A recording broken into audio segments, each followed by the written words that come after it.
You see Ugla today?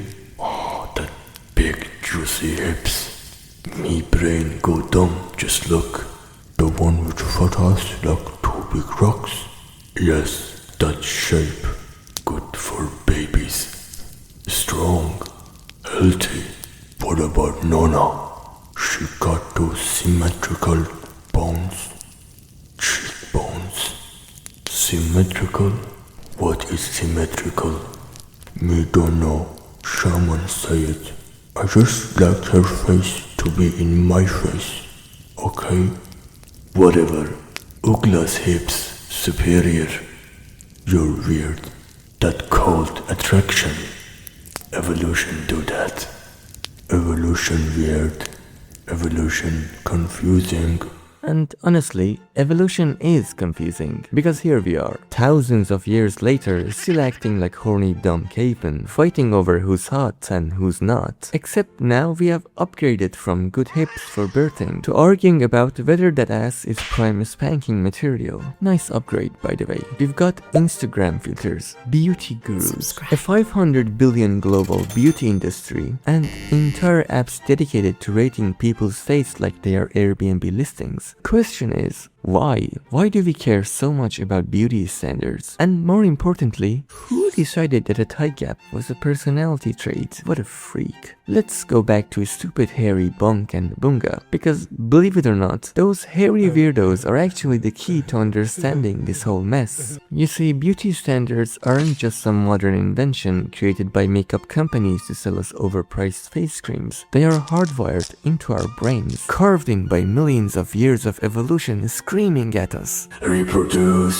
smash, don't die stupid. Back in prehistoric times, life was simple. You had like 3 jobs. Find food. Hey, what you looking at? You want some sex? Don't become food. I'ma do medieval on your ass tonight. And make tiny humans to continue the species. That's it. No taxes, no student loans, no awkward small talk at parties. But here's the thing. Making tiny humans requires finding a mate. And your primitive brain needed a shortcut to figure out who was worth the effort. Enter beauty standards. The original Tinder algorithm. Symmetrical faces, that meant good genes and fewer parasites. A strong jaw on men, high testosterone, good protector. Clear skin, healthy immune system. Shiny hair, proper nutrition. White hips on women, better for childbirth. Every time Bonk looked at a potential mate, his brain was going, yes, genetic fitness detected. This one probably won't give me diseased offspring. And look, I know what you're thinking, but we're not cavemen anymore. We have medicine and technology and Postmates. True, we don't need to worry about saber-toothed tigers, but the cruel joke is, our brain hasn't gotten the memo yet. We're still running on a prehistoric software in a modern world, which brings us to the part that how beauty standards have mutated over time like a virus that just won't quit. Because if beauty was purely biological, we would all agree on what's attractive, right? But we don't. In fact, beauty standards have changed so dramatically throughout history that it's honestly hilarious. Let's take a little tour, shall we? Ancient Egypt. Lined eyes, shaved heads, elaborate wigs. Cleopatra was basically doing cat eye makeup before it was cool. And everybody wanted to look like they were auditioning for a really fancy funeral. Ancient Greece and Rome. Pale skin, unibrows, a little extra weight. Yeah, you heard that right. Those marble statues with soft tummies and thick thighs, that was ideal. Being chubby meant you were rich enough to eat casually, which fair point honestly. And those thick thighs probably made for excellent pillow material. Fast forward to the Renaissance, and we've got the same vibe. Pale, plump, double chins for days. Artists like Rubens were painting women who looked like they could bench press you. And society collectively went, oh yes, this is peak beauty, peak cuddle. And speaking of the Renaissance, a special shout out to Queen Elizabeth I. Liz loved her white lead makeup. She caked it on for years, and yes, it slowly destroyed her skin, which made her need more makeup to cover the damage, which caused more damage. Which, you see where this is going. By the end of her life, her face was reportedly a mess of scars and decay under layers of toxic powder, but she looked royal. So worth it? Then Queen Victoria shows up in the 1800s, and suddenly everyone's clutching their pearls about modesty. Corsets are strangling internal organs. Women are fainting left and right on purpose, mind you, because being fragile and pale was in. Tuberculosis chic was literally a thing. People wanted to look sick.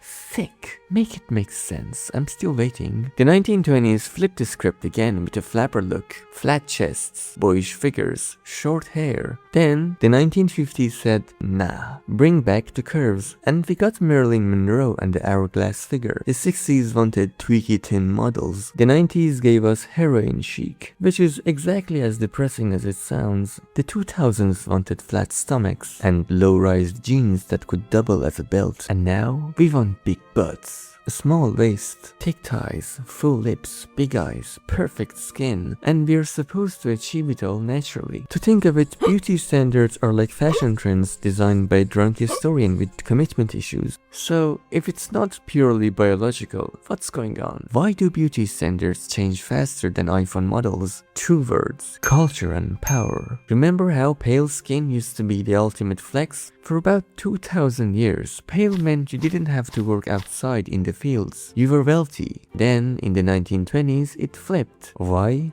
Coco Chanel. She came back from a yacht vacation with a tan, and suddenly tan skin was fashionable, because now it meant you were rich enough to travel, to lounge by the Mediterranean while peasants worked indoors in factories, foot bindings in China, neck rings in Thailand, waist trainers in the West, all painful, all about shaping the body into some arbitrary ideal. And if you pay attention to it, you can see that all of them have something in common. They are often about making people, especially women, into walking advertisement for whatever's trendy in that society. In the 70s, big powdered wigs and beauty marks said, I have servants and free time. Today, a full face of perfectly applied makeup, a curated Instagram aesthetic, and a $5,000 skincare routine says, I have a disposable income and a culture capital. Same game, different century. Plus, let's be real, there's money involved. So much money. The industry doesn't want you to feel beautiful. It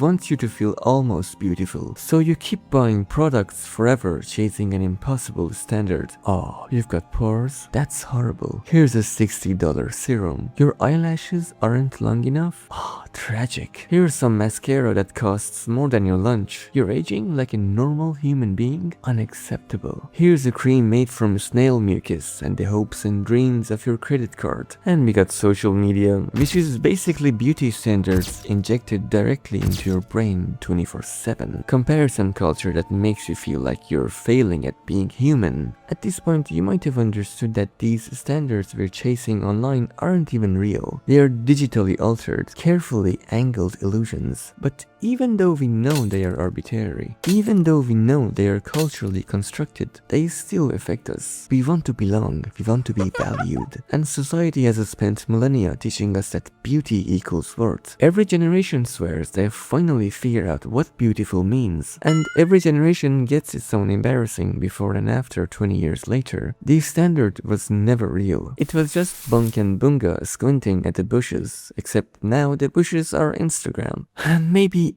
just maybe, we can start creating our own standards, ones based on health, happiness and individuality. Because at the end of the day, Bunk and Bunga were just trying to survive and make babies. We're just trying to live a full, meaningful lives. And spending all of our energy obsessing over whether our nose is at the right shape seems like a pretty terrible way to do it. These rules, these standards exist because we are human. Flawed creatures trying to navigate the world that's way more complicated than the caves we came from. But that doesn't mean we have to let them control us. Or, you know, we could all just agree to bring back the Renaissance beauty standard. I could really go for a society that thinks my snacking habits are attractive. Thanks for watching. See you soon.